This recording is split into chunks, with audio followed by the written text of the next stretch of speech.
I want to share, when I was thinking about what to share about Lakeside, there's a really, rich history. We've been around for just over 100 years, founded in 1919.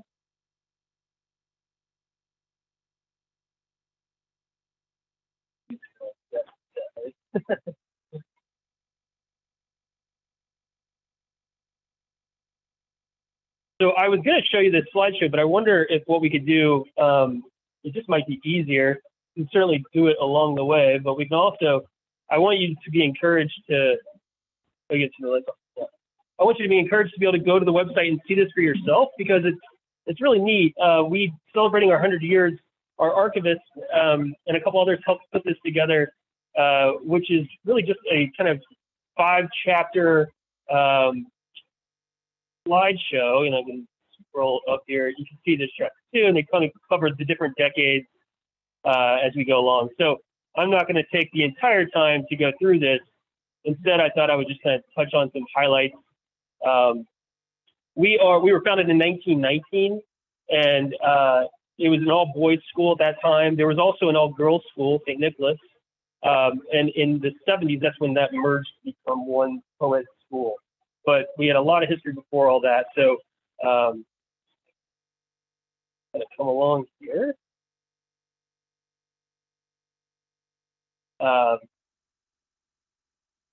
We had our school colors decided in 1921. We're gold and maroon, and a lot of fun stuff here. I'm not again going to spend too much time going through these slides because you can read them for yourself. But a lot of fun, kind of trivia and fun facts. If you like that kind of thing, then you might really find it interesting to see these old pictures from our archives and read some stories from how we were just very small at the time. 13 boys to start the school, and we're enrollment well over 850 now at this point. And I'll get into some facts about Lakeside, about currently who we are, our enrollment, and what we're made up of at school in just a few minutes. But I wanted to kind of share a little history first. All kinds of fun stuff here. I'm going to just zoom through real quick. So in 1923, Frank Moran decided to leave Moran Lakeside School, and Reginald Parsons leads a group of parents to reorganize and incorporate Lakeside Day School, where it enrolled 40 boys in grades 1 through 8. And they hired Charles Bliss as the headmaster. If you've been to the campus, you might know Bliss as the name, and that's Bliss Hall, which is the main bell tower building. So that's what that's named after.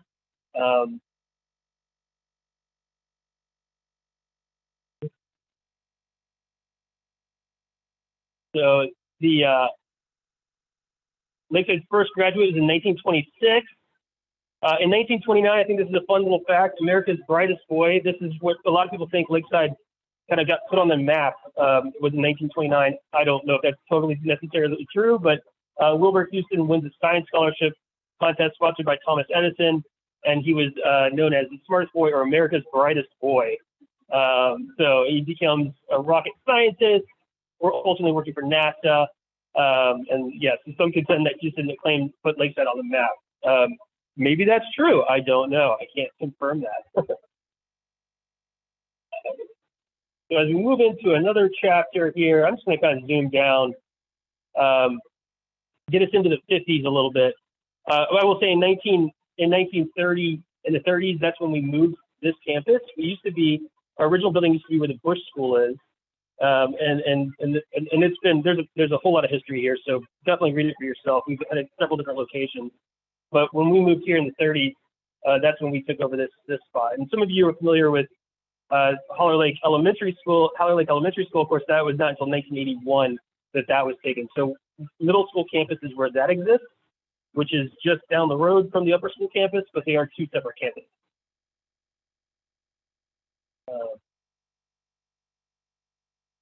Let's go in. So in 1951, the board appoints Dexter Strong headmaster. Strong was born and raised in Portland, but had been living on the East Coast for many years. And before Lakeside, he was a head of school in Connecticut. Fick's Library, this is where the admissions office is actually, was a library at the time. It was in memory of George Dotson Fick, who died serving in World War II. This was actually a little fun fact, interesting. Janet Eisman was the first female faculty member since 1923. And so that was a pretty big deal at that time. We launched the first ever annual fund in 1954, where we raised $8,092. Since then, we've been very successful at just having a very philanthropic giving community, where currently today we raise approximately $2.5 million for our annual fund every year, which goes towards so many incredible efforts, and one of those being financial aid, where we allow for students from all over the city, really, to come to Lakeside. And in some cases, on average, and I'll get to some of these stats in a little bit, but on average, a student pays, who's on financial aid, a student pays about $9,000 to go to school, when tuition is, for this year anyway, was $38,000. So that's on average. We have about 33% of our student body is on financial aid, which is a really important and also tremendous number to note. I want to kind of zoom along, because I think I'd love to leave some time for questions. And this is, you all have access to this, so I want you to be able to kind of look at it on your own. I know some fun highlights that you might want to know about, especially as it pertains to Bill Gates. In the 70s, Bill Gates and Paul Allen attended Lakeside, and we used to have what was called the Mothers Club, which is now known as the PGA, Parent Guardian Association. But at the time, the Mothers Club was able to raise money through the rummage sale, and they were able to donate enough money in order to purchase a teletype, which allowed for Paul Allen and a couple of, and also Bill Gates and a couple of their classmates to create schedules. They actually ended up kind of coming together and forming a company, ultimately allowing Lakeside to hire them to do some projects and other companies as well. Ultimately, leading ways to Microsoft becoming a thing years later, not necessarily at Lakeside, of course, but it's a lot of fun, really fun history there. I don't know. Let me see if I don't think it goes into those details. Yeah. But what's interesting, so on campus we have a little dedication to that, where we have some a teletype there, kind of like a little museum to kind of honor that time. So I don't know enough about that. That sounds like you do, though. That's yeah. But let me get into some. I want to finish with, because I think there's a lot of stuff 100 years, I could spend a lot of time talking about all this. But I also think that it's important that you kind of look through what you want to, so you kind of learn what you want. But I do want to share one thing, that Bernie No became head of school in the late 90s. And he announced last year that he would be leaving Lakeside. And we have just appointed our 11th head of school, who is Kai Bynum, Dr. Kai Bynum, who's coming to our school from the East Coast. And Dr. Kai Bynum is very excited. We are very excited to see kind of where the direction of the school will go. And so he'll start officially in July. And it's an exciting time. So Bernie No has been a tremendous part of Lakeside's history, and has really allowed the school to kind of get to where it is today, and creating so many different amazing efforts, including efforts to really rethink how we are as a school, as a community, how we want to be available to students who may not be able to attend Lakeside, for example. And it's really important to us that we have a mission that allows students to be known, to be seen, and that it's not not just an elite school by any means. And so we've really done an amazing job, I think, at creating a community that really mirrors that. Our goal, hopefully, is to have a school that looks like the city it lives in. So, we want as best we can, to have a demographic of students that looks like Seattle. And so we've been working really hard at that. So with that, I do want to kind of get to some stats for you all that you might not know, or that you may know already. We're grades 5 through 12, so we start in the middle school in grades 5, and the middle school is the campus goes 5 through 8, and then the upper school campus is 9 through 12. We have 289 students in the middle school, and as much easier to see now, and 586 students in the upper school. In the upper school, there's 130 plus classes offered to our upper school students. We have 23 varsity teams, so we're also pretty athletic as well. I mean, our girls team won state in soccer this year. Our volleyball team went to state, winning the Metros. Our swim and dive team won the Metro championship. A very competitive group of athletes, as well as, you know, I think we're known for our academics, but we actually have a really strong athletic program as well. Our race ethnicity breakdown is we are 1% Native American, 1% Middle Eastern, 1% Pacific Islander American, 4% Latino Hispanic American, 10% African American, 18% multiracial, 32% Asian American, and 33% European American. It's a very diverse group. Oh yeah, we can. Sure.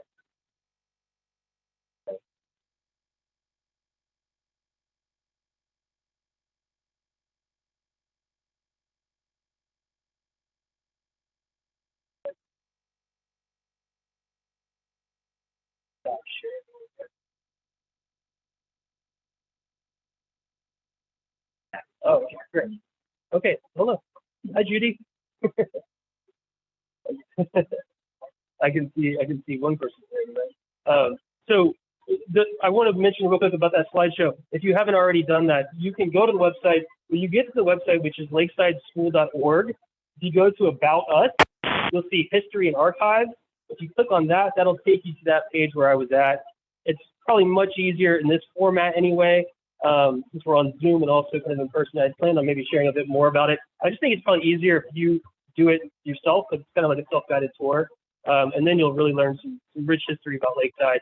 And I don't spend time, doing something you can kind of do on your own, which is probably a little bit easier. We'll put a link to that in a minute. Oh, great. Yeah. So the current student body is made up of students that come from 256 sending schools. So that's schools all over the city, all the way down to, in this case, in some cases, we have kids that live in Federal Way, and then as north as Marysville. So it's a wide range of students. Sometimes students come from out of state to attend Lakeside, and we have a small international group of students, but we do have some international as well. That's 75 zip codes are represented at Lakeside.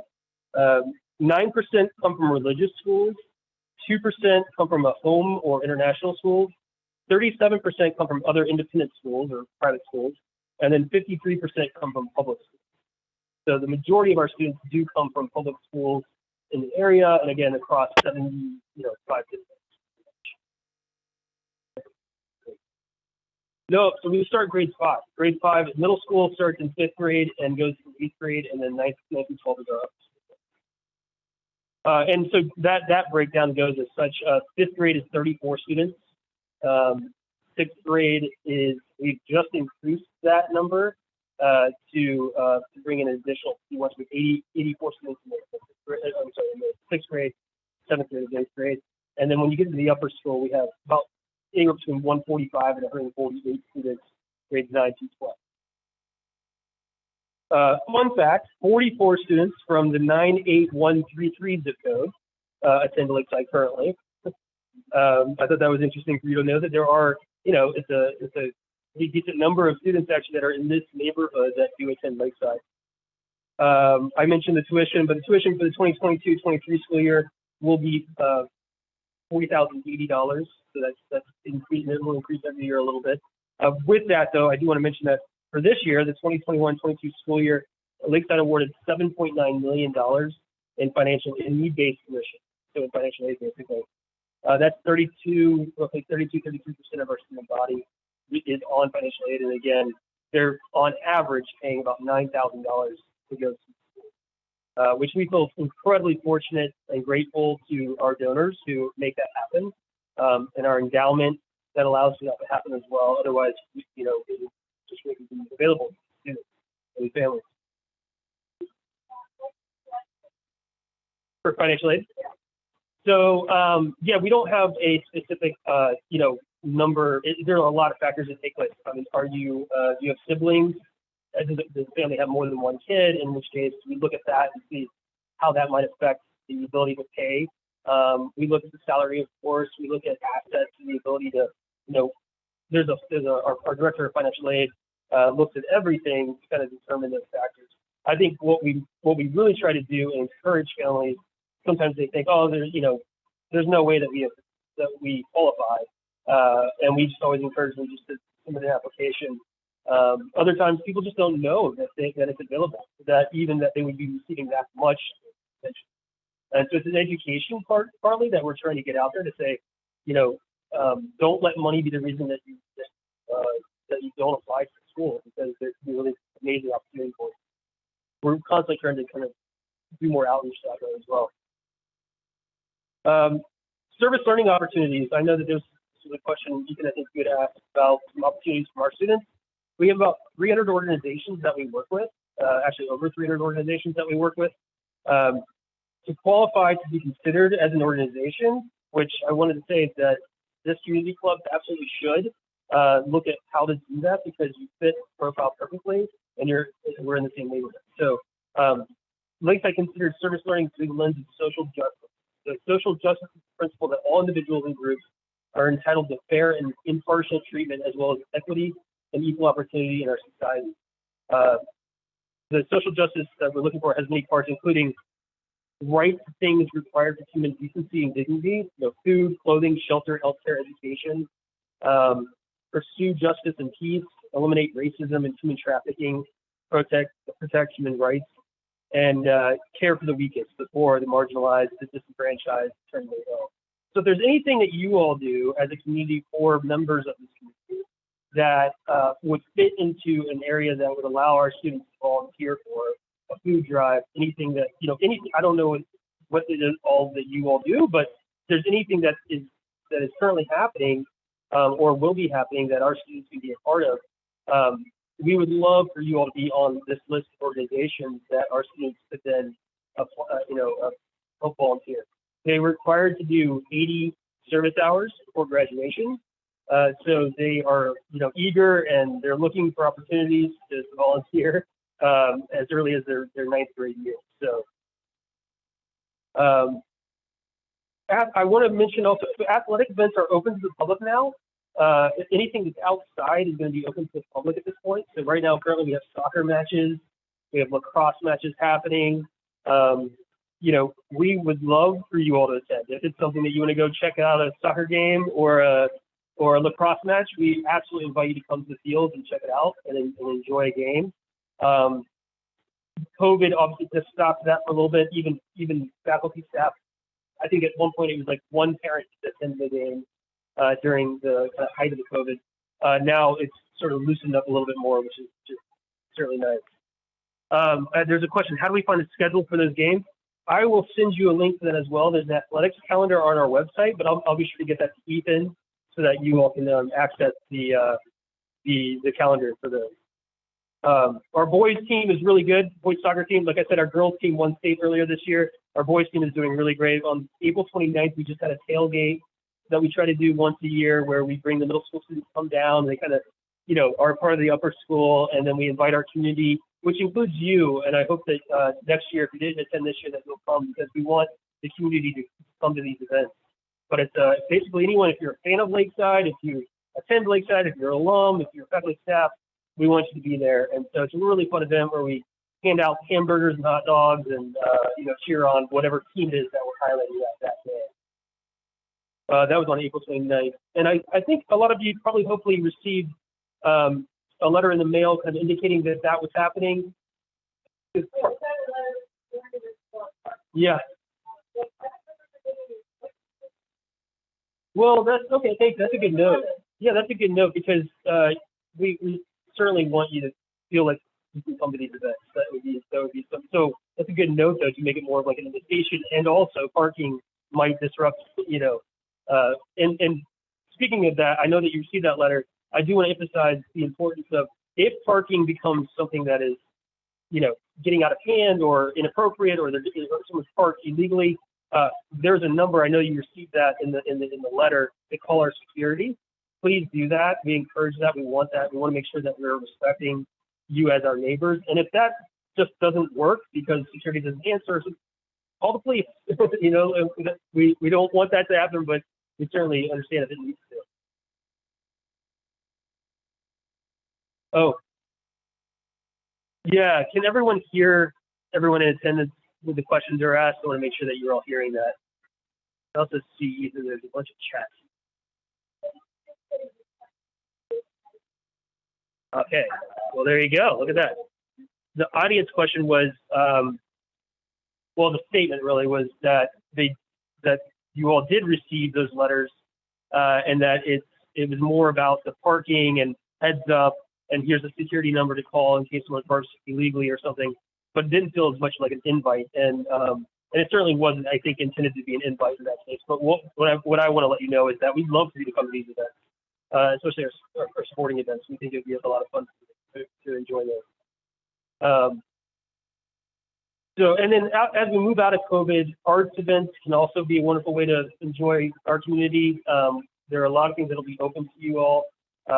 You know, right now, lectures are not open to the public. Those are things that we have typically as endowed scholarship, but there are other, you know, plays and different things that we do have that would become open to you as that COVID, you know, hopefully continues to go away or lessen a little bit. Yeah, in COVID, so if there's any questions about that, we were very fortunate to be able to test our faculty and our staff and also our students every week during the height of it all. We're no longer currently doing that, but it was a really great way to kind of keep our community safe. So I don't know who should I monitor these chats? Okay. Okay, great. Thank you. I see them popping up, and I want to make sure that I'm not answering those. But with that, I mean, are there any questions? I would love to take the rest of the time to just answer questions to you all, for you all, because I can talk about all kinds of stuff, but I would much rather have you all ask me some questions. And I also want to say that I'm going to leave this here with the members here, but this is a gift from us to you. It's a 100-year kind of history of Lakeside that was created a couple of years ago in honor of our 100-year celebration. Really neat, awesome dedication to Lakeside with a bunch of historical facts that you can find online, but a little bit more in depth in this book. So feel free to check it out. You're at the community club, I think. I don't know where to live, but you can, like, you know, pass it around or something. I don't know. Yeah, there you go. So yeah, any questions that I can answer, anything that you want to know about Lakeside, and I'll do the best. I'll answer the questions to the best of my ability.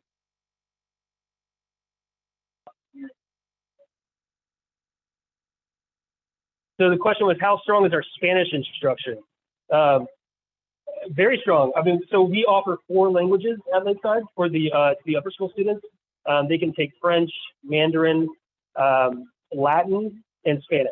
And so we have Spanish-speaking students, of course, that attend the school, but we also have a lot of very strong, incredibly strong faculty that help our students along as well. Why do you ask?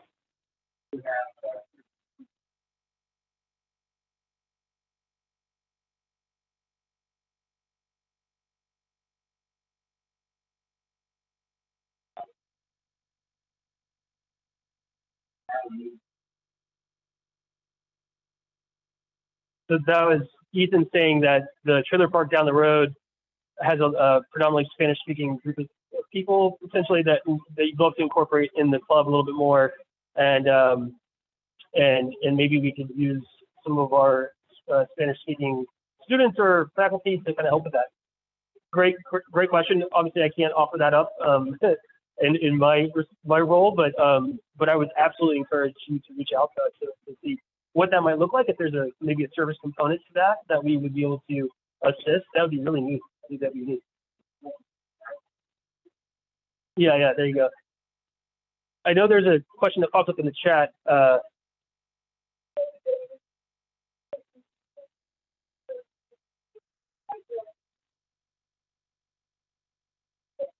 Yeah, great question about the light rail opening up in 2024, 2025.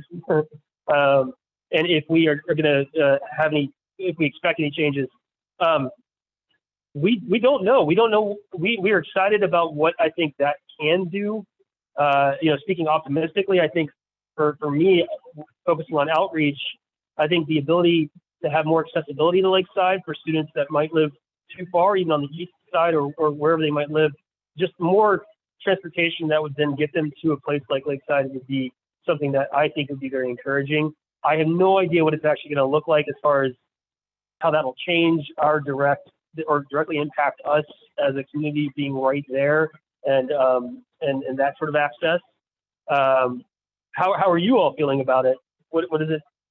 Yeah. Worried about you chopping down the trees. Yeah.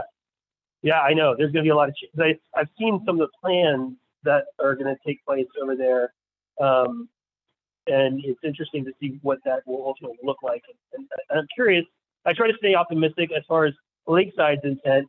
I do think it's going to be something that will make it a lot easier for people to get to the Lakeside, avoiding a lot of the traffic patterns, hopefully.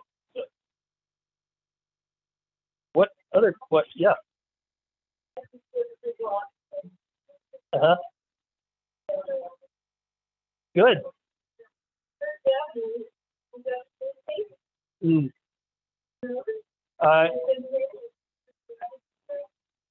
Oh, have they? I didn't even know where the cars park along the. No, that's the part. Okay. Yeah. Yeah. I know. Yeah. Yeah. So I don't know that specifically. However, Ethan has my contact. Any questions like this that aren't like something I specifically deal with, I can pass it along to the person that would be in charge of that to at least ask the question of, is there any plan to improve this area, or what's happening with this or what's happening with that? Even the light rail question, I would love to have somebody that's more focused on that, answering that question specifically for you. So we'll gather these questions, send them to me, Ethan, and then I can certainly get those back to you all.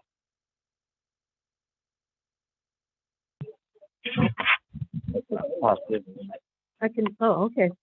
Yeah, okay, so on that same tag, so there's this problem with the sidewalks, which are really dangerous. Mm-hmm. And also that part of 145th, that's your property, mm-hmm. 145th between First and down to the freeway. Mm-hmm. That sidewalk is barely passable. And we're not really sure, meaning me and my neighbors, who is responsible for that, keeping that sidewalk free of vegetation? Mm. That's a great question. Yeah, so that's going to be one that I, again, won't be able to answer, but add it to the list of questions. I will find out if it is. I will tell you that we have a really robust maintenance team and facilities team and coordinator who dedicate their entire, contribution to Lakeside to that. So I'm curious if it's not something that we're responsible for. I'm wondering if it's a city controlled area, and in which case, because for the most part, a lot of what we directly are responsible for, we try to have pretty strong upkeep for. So I'm curious about that myself, but I don't know the answer to it. But please do send me the question, and I'll see if somebody in our community, like Dan Dawkins or somebody like that, can answer that question, who kind of manages the facilities and also the maintenance teams. Yeah. Lakeside talking about moving it all? Is Lakeside talking about moving it all? Yeah, because you ask, a lot of people will say the area is not as nice as it used to be. There's more crime, graffiti, garbage everywhere, and I just wonder if you guys are thinking of moving elsewhere in the city that is taken a little bit better care of, or outside of Seattle city limits. No, if we are, I know nothing about that, and it's not anything that we talk about as a community, nor am I privy to. I would be very shocked to learn that we would consider that. We have a very rich history of having been there since the 30s, and the buildings are incredibly important to us, and they've been named after people who are very important to us. And I think that we take a lot of pride in our campus and in the community right around it. I think I would be shocked to learn that myself. So I hope not. Okay, that's good. Yeah. Yeah. There is a question, there is a question in the chat. Hi, Johnpaul. I wanted to let you know that those attending the meeting know that the club was very supportive in Lakeside's bid to purchase the old Holler Lake Elementary School. Oh, Long time ago. Was that Judy that wrote that? It was, yeah. That's great. That was in 1981, I believe. And I know that's great. That's good news. I learned from preparing for this, I learned a little bit about that history as well, learning that was purchased and when it was purchased. And I can tell you that there's a lot of really neat things happening on that campus with those middle school students. And they're doing some really neat things in the classroom, which is fun because you have, ages 10 to 14 all in the same building together, learning some really interesting things. I'm always like amazed by what they know, and then feel a little bit challenged when, like, that show, Are You Smarter Than a Fifth Grader? I am not smarter than a fifth grader at Lakeside. So, and that's okay. I'm willing to admit that. Then Carolyn in the chat. Okay, can you unmute yourself?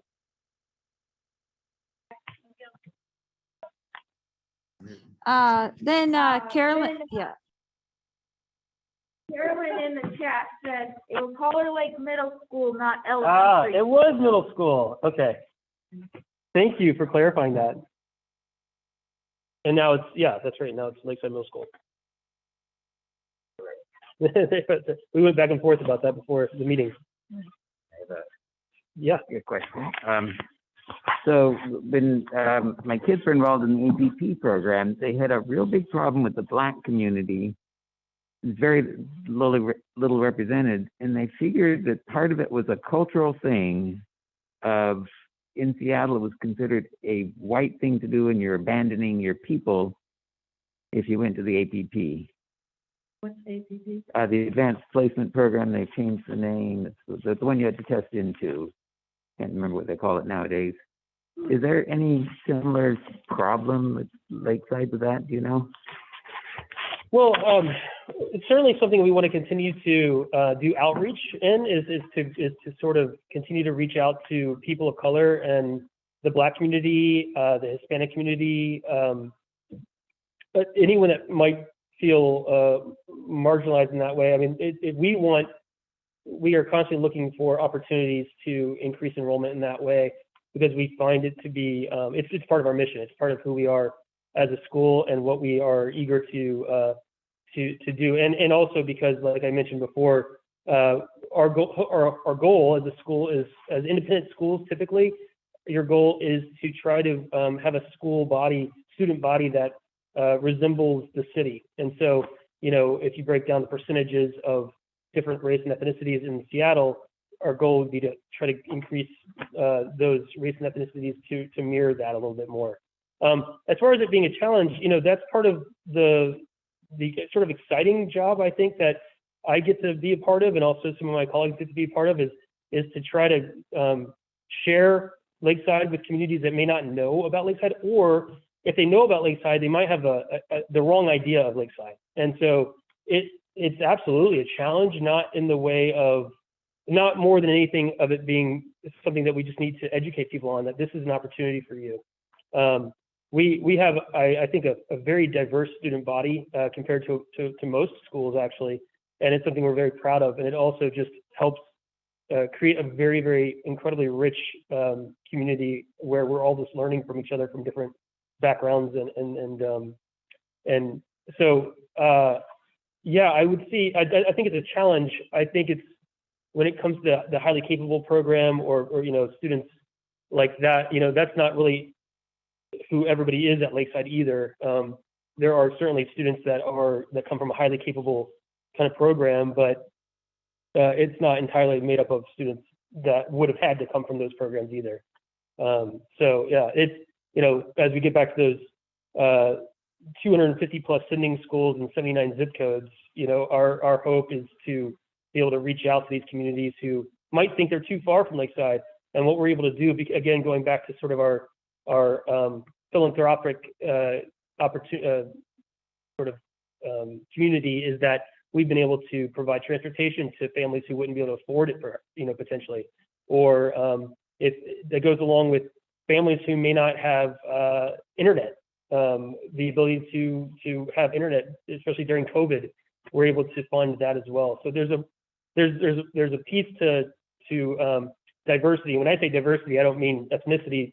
I mean socioeconomic, you know, everything. And so it's important to have a diverse student body, but we also have to be inclusive.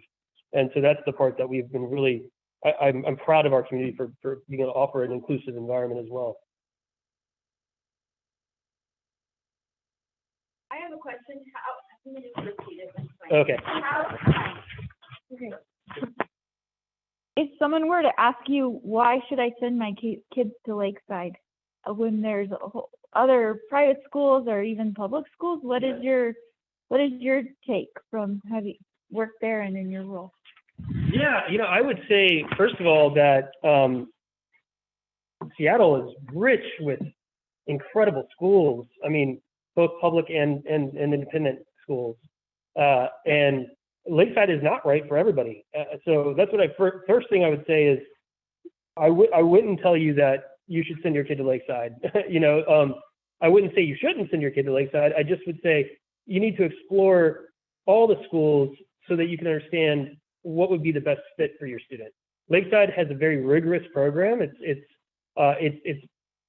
The curriculum is designed for students who are eager, who want to learn, who are curious, who are excited about school and learning, and look for opportunities to just dig in and learn more. And so that's what we say first and foremost. If you're the kind of student that is just kind of like, yeah, school's not my thing, you know, it may not be a good fit to be at Lakeside.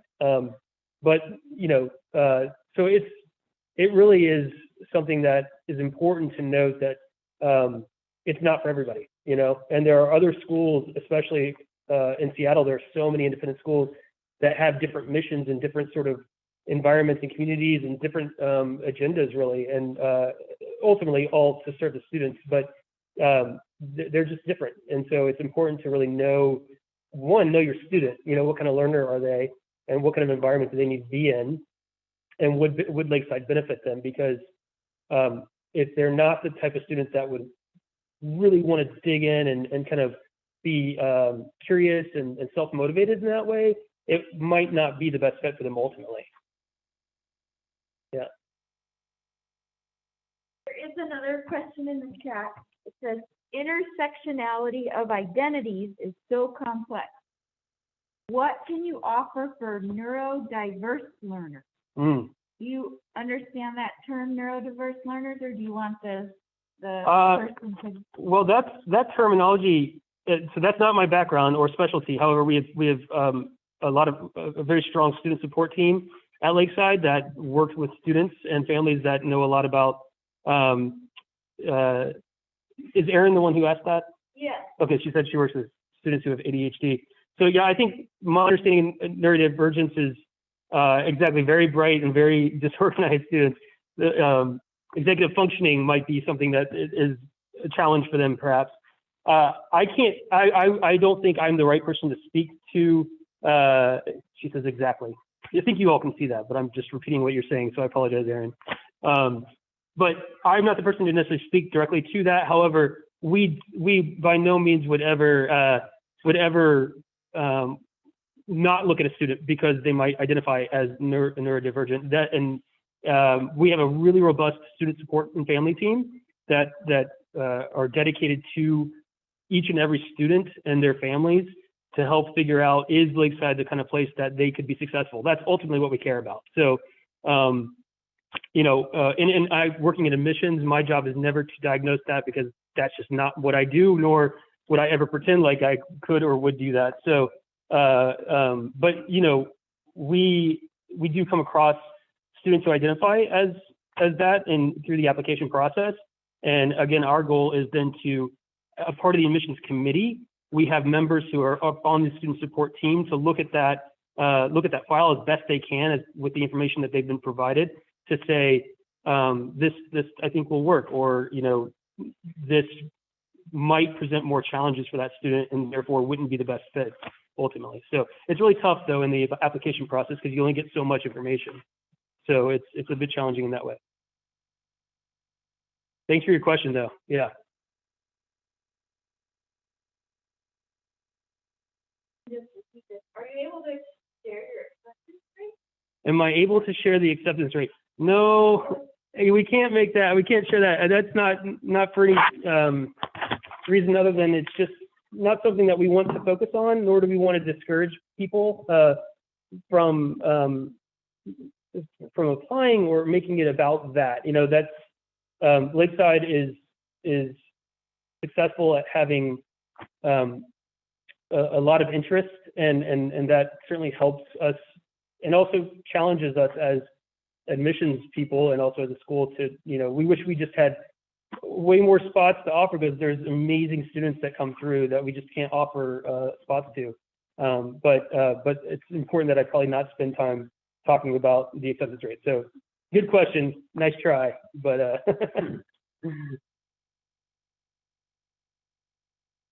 And you're welcome to ask questions orally from the sure. chat audience. Yeah, you can feel free to unmute yourself and ask a question if you'd like as well. You see the chat up here? I don't think I see the chat. Oh, let me see. Oh, there it is. Awesome.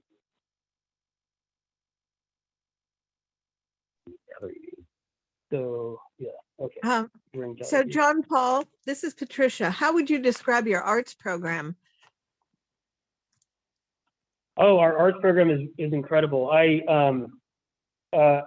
We have a lot of students who are that's their focus, and where some schools really that is their focus. We have, I think, a pretty well-rounded program where if you are an artist, you can really excel at Lakeside, and it's amazing. I invite you and encourage you to go to the website and check out the arts program because you'll see some really neat things. Actually, if you go into the news section of our website, and these are all links I can send you, you can see some highlights from our senior show that just recently happened. Our arts program is encouraged starting in 5th grade where they have to be exposed to a couple different arts programs, both in musical arts and also fine arts. And then they get to choose later on if they want to continue on, you know, whether it's drama or the musical arts or fine art. Once they're in the upper school, they can really decide to just focus their art into one category. So we have students that have never touched clay in their life, and by their senior year, they're making the most amazing pottery you've ever seen, you know. And I think a lot of that is due to our instruction from our teachers, who typically our arts, especially in the arts category, our faculty is made up of artists themselves. So not only are they wonderful teachers, but they're also really talented artists themselves who continue to make and create and perform and are all kind of active in the community in whatever art world they're in. Definitely check it out if you haven't had a chance to Yes, I will look at the website. Thank you.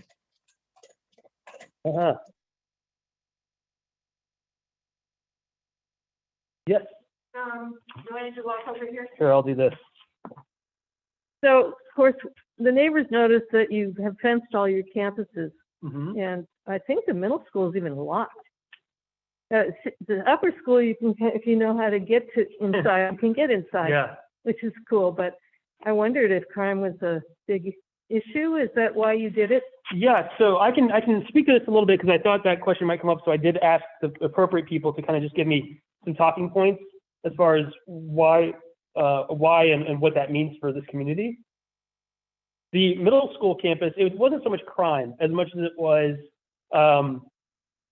you know, it's a private property, and when a lot of times there were young people being dropped off and without parental supervision, and it kind of got to the point where it was just a little bit out of hand in the sense of just too much activity happening. I think that's one piece. When COVID hit, we also needed to do our sort of due diligence to just protect our community as best we can. not for crime reasons, but for just physical safety reasons, just to prohibit people coming onto campus unannounced, or at that point we really had to lock down the campus for the most part. I mean, I spent 18 months at home with my 3 children, by the way. Oh my gosh. And that was a lot of fun. And so, we really had to kind of protect it for that reason. That's initially why it went up. The middle school campus is locked. So yeah, you do not have the ability to get onto that campus like you used to be able to get onto that campus. The upper school campus, on the other hand, for now, and I don't know of any intentions or there's no plan to make that a locked campus. As a matter of fact, I'm told to tell you, please come to the campus. If it's not during the school day, and if there's not an event or game or something happening, whether that's at evening or on the weekends, we really want you to come and enjoy the track. Walk around the track, Ethan. Play on the soccer field. Walk your dog around campus. We love that. And we want you to feel invited and encouraged to use it. It's just a matter of it can't be used necessarily when it can be used by you observing a soccer match, right? But it can't necessarily be used if there's an event happening on the campus. And you'll know, we usually send those emails out, but also you'll see that there's something happening on campus. So no plans to lock up the upper school by any means. The middle school was really just for major precautions, a different age group of students, and it's a smaller kind of, it's not laid out the same as the upper school is, I think. So. I would like to say that your security people are very nice to talk to. The security people are very nice. All the time. Yeah, they are. They're wonderful people, and I think they enjoy talking to people and answering any questions that you have. So, but no, I think crime has not been something that I've been aware of or that has been spoken of. I don't want to give the illusion that the defense was because of crime or protecting the facility for that reason. I think it was mostly just to kind of during the time of COVID, especially when we needed the field to be locked down, we couldn't allow people, especially on the upper school campus. It kind of gave the idea that this is a private campus. But as far as this community is involved, we really want people to use it. I think this is our last question. Okay. Page 29. It says, how do we get on the email list that you were just talking about? Oh, the email list, right. I should probably not have said email list because it's a, thanks, Aaron. It's I meant the mailing list that you might get letters in the mail if there's an event happening around. But as far as an email list goes, yeah, there wouldn't be one that we send out to the community. So I misspoke. I apologize. Everyone's like, where's the email list? How do I get on that? So you do have something like a play or something you think really would be general interest. If you could email that to HLCC@gmail.com or me, and I'll tell you that. Yeah. We can get up on our calendar. Right, that's a great. So if there's like community events happening, we maybe now that we've established this, I could be a point of contact, but I mean I know that we have our kind of communications team as well who manage all those efforts, and so they would be somebody that I would probably put you in touch with. But you got me, so go through me, and then I can kind of go through the other people. And if you're curious about upcoming events that are happening, we would love that ones that we could invite you to. I'll certainly let you know, and we'd love for you to come check it out. Because during non-COVID times, we also do things here for kids like Easter egg hunt and harvest parties and things like that your student body very well may be interested in participating in too. Absolutely. I mean, share those too. I will tell you that we have, we have some faculty and staff live nearby, and some do, and some have kids. So I'm sure they would love. I know that some take dance here, so I know that it's something that they're aware of. But I think any of those, we should just swap like events. Here's what's happening, and let's enjoy each other's events for sure. Okay, well, service hours. That's right, Aaron. Yes. Yeah.